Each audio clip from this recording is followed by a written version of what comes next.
వీక్షకులందరికీ నమస్కారం.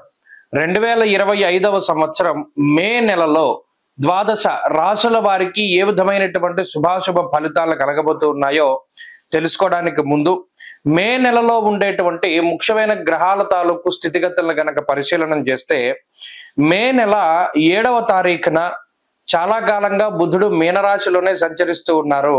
ఆయన తన యొక్క నీచ క్షేత్రాన్ని వదిలిపెట్టి మేషరాశిలోకి ఆయన సంక్రమణం చేయబోతూ ఉన్నారు. అనగా 7వ తారీఖు మే బుధుడు అశ్విని నక్షత్రంలోకి మారుతారు, అంటే మేషరాశి సంచారం. అలాగే 15వ తారీఖు మే 2 సంక్రమణాలు కనబడుతూ ఉన్నాయి. ఒకటి వృషభ సంక్రమణం, అనగా రవిగ్రహం వృషభ రాశిలోకి సంచారం చేస్తారు. తర్వాత పుష్కరాలు ప్రారంభమయ్యేటువంటి రోజు. అది ఎంత గొప్ప రోజు అంటే రవి సంక్రమణ పుణ్యకాలము మరియు గురుడు సంక్రమించేటువంటి పుణ్యకాలము 15వ తారీఖు నాడు చాలా గొప్ప రోజు. ఆ రోజునే 2 గ్రహాలు మారుతూ ఉన్నాయి. గురుడు మిథున రాశిలోకి ప్రవేశిస్తున్నారు, రవి వృషభంలోకి ప్రవేశిస్తున్నారు. అలాగే మే నెల 21వ తారీఖున రాహుకేతువుల యొక్క మార్పు, అనగా కుంభరాశిలోకి రాహు యొక్క మార్పు మరియు సింహరాశిలోకి కేతు యొక్క ప్రవేశం జరగబోతూ ఉన్నది. అలాగే మాసం చివరిలో బుధుడు మరలా మేషాన్ని వదిలిపెట్టి వృషభంలోకి వెళ్ళిపోతారు. మిగతా గ్రహాలన్నీ, అనగా శనేశ్వరుడు శుక్రుడు మీనరాశి యందు ఉన్నారు. అలాగే కుజుడు కర్కాటక రాశి యందు సంచారం చేస్తూ ఉన్నారు. ఇక్కడ చూడండి, ఈ మే నెల చాలా కీలకమైనటువంటి మాసం. దీర్ఘ సంచార గ్రహాలైనటువంటి గురుడు రాహుకేతువులు ఏకకాలం ముందు ఒకే నెలలో, రవి గురులు అయితే ఒకే రోజు మారుతూ ఉన్నారు. 6 రోజుల వ్యవధిలో గురు రాహుకేతువులు మారుతూ ఉన్నారు. మరి ఈ గ్రహ సంపత్తిలో మే నెల అసలు ఏ విధంగా ఉండబోతూ ఉన్నది అనేటువంటి విషయాన్ని మనం తెలుసుకుందాం. కుంభరాశి వారికి మే నెలలో అనుకూలమైనటువంటి ఫలితాలు గోచరిస్తున్నాయి.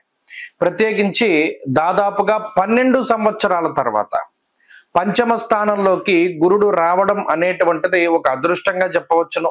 పంచమ స్థానంలోకి గురుడు మే నెల 15వ తారీఖు లగాయితో 1 సంవత్సరం పాటు ఈ రాశికి 5వ స్థానంలో సంచారం చేస్తున్నారు. అది చాలా గొప్ప విషయం. గురు బలం అది సంకేతంగా చెప్పవచ్చును. 12 సంవత్సరాల తర్వాత 5వ స్థానంలో గురుడు యోగిస్తున్నారు. ఇంకొక విషయం ఏమిటి అంటే, రాహు 2వ స్థానంలో యోగిస్తూ ఉన్నటువంటి స్థితిని దాటి జన్మరాశి సంచారాన్ని ప్రారంభం చేస్తూ ఉన్నారు. ఇక్కడ నుండి దాదాపుగా 3 సంవత్సరాల పాటు రాహు యొక్క వ్యతిరేకమైనటువంటి పరిస్థితులు కుంభరాశి వారికి ఉంటాయి. అంటే జన్మరాహువు వ్యయరాహువు కొంత ప్రతికూలించేటువంటి గ్రహాలుగా మనం చెప్పవచ్చును. ఇక ఏలినాటి శని దోషం ఉన్నది. 2వ స్థానంలో శని ఉన్నారు, 2వ స్థానంలో శుక్రుడు యోగిస్తూ ఉన్నారు, 3య స్థానమందు రవి అనుకూలంగా ఉన్నారు. ఈ మాసం 15వ తారీఖు తర్వాత రవి ప్రతికూలత కూడా ఉన్నది. అంటే దాదాపుగా అనుకూలించే ప్రతికూలించేటువంటి గ్రహాల యొక్క సంఖ్య సరి సమానంగా ఉన్నది. అయితే మెజారిటీ ఏంటి అంటే, 3య మందు రవి యోగించడం, 2వ స్థానమందు శుక్రుడు, 4వ మందు బుధుడు, 5వ మందు గురుడు, ఇలా అనుకూలించే గ్రహాల సంఖ్య బాగుండడం వల్ల కుంభరాశి వారికి స్థితిగతులు బాగుంటాయి. ప్రత్యేకించి గురుబలం రావడం చాలా గొప్ప ఉపశమనంగా చెప్పచ్చు. ఎందుకంటే ఆర్థిక సంబంధమైనటువంటి స్థితిగతులు, పంచమం అనేటువంటిది కోణం, లక్ష్మీ స్థానం త్రికోణం చానద శాస్త్రం. కోణస్థానం ముందు ఎప్పుడైతే గురుడు సంచరిస్తారో పూర్ణ శుభుడు, ఆయన అదృష్టాన్ని, ఐశ్వర్యాన్ని, అలాగే సంపదని ప్రసాదిస్తారు. అంటే ఇప్పటి వరకు ఉద్యోగం లేకుండా ఖాళీగా ఉన్నట్టయితే ఇప్పుడు ఉద్యోగం లభించడం, లేదా ఉద్యోగంలో ఉన్నత స్థితి, ఉద్యోగంలో ప్రమోషన్లు, ట్రాన్స్ఫర్లు ఆశించినటువంటి చోటికి, అలాగే ఉద్యోగంలో స్థిరత్వం, ఏదైనా కాంట్రాక్ట్ ఉద్యోగాలు పర్మనెంట్ అవడం, ఇటువంటివన్నీ కూడా ఈ మాసంలో మనం చూడవచ్చును. అంటే ఆర్థికంగా ఒక నిలదొక్కునేటువంటి స్థితిగతుల్ని ఈ గ్రహస్థితి ప్రసాదిస్తుంది.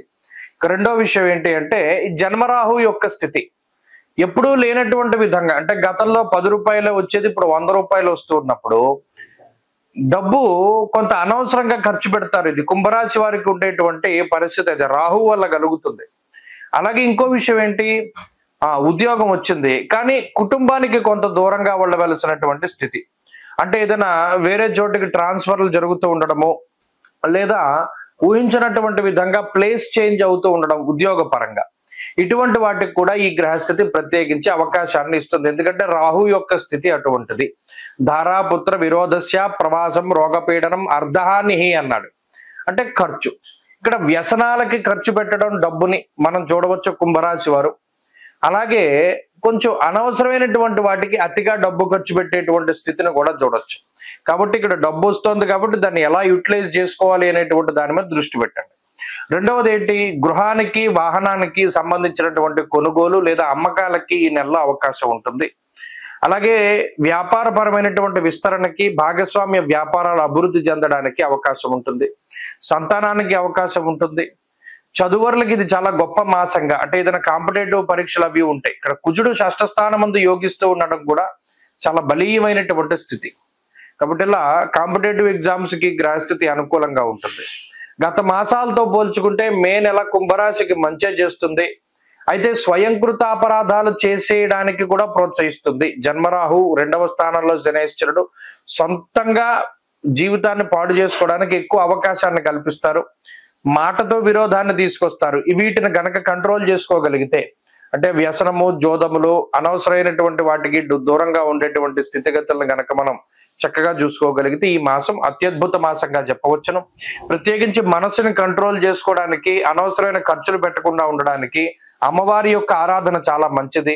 ప్రతి శుక్రవారం నాడు లేదా ఆదివారం రాహుకాల సమయంలో దేవాలయానికి వెళ్ళి, అమ్మవారి దేవాలయానికి దీపారాధన చేయండి. ప్రతినిత్యము దేవీ ఖడ్గమాల స్తోత్రాన్ని పారాయణం చేయండి.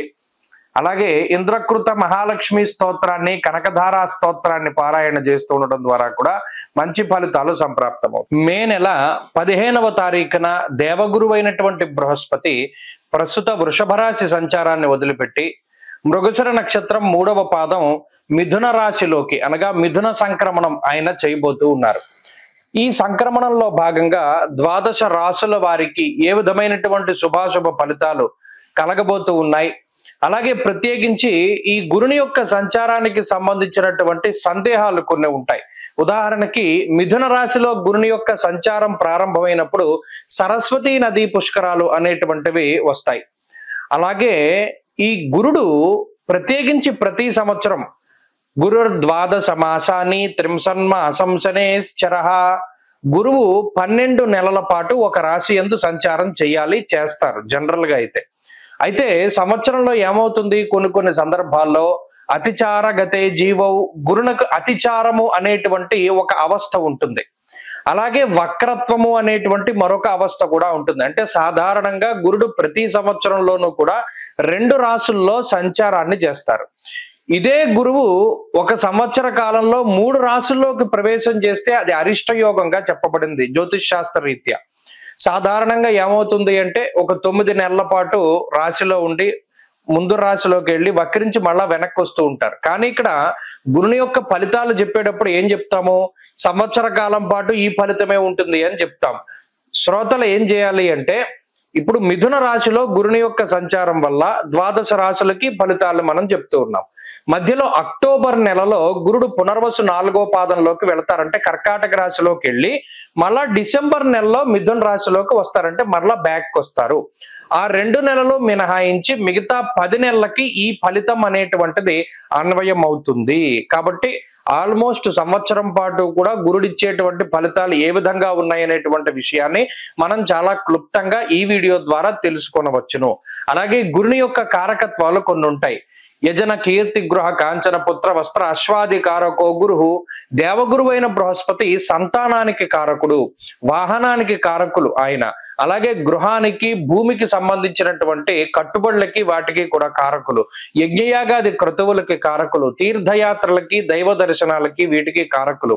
ఒక్క గురుడు జాతకంలో గోచార రీత్యా బలంగా ఉంటే, జాతకంలో బలం తక్కువగా ఉన్నా కూడా కొన్ని సందర్భాల్లో గోచార గురుడు చాలా వరకు కాపాడతారు.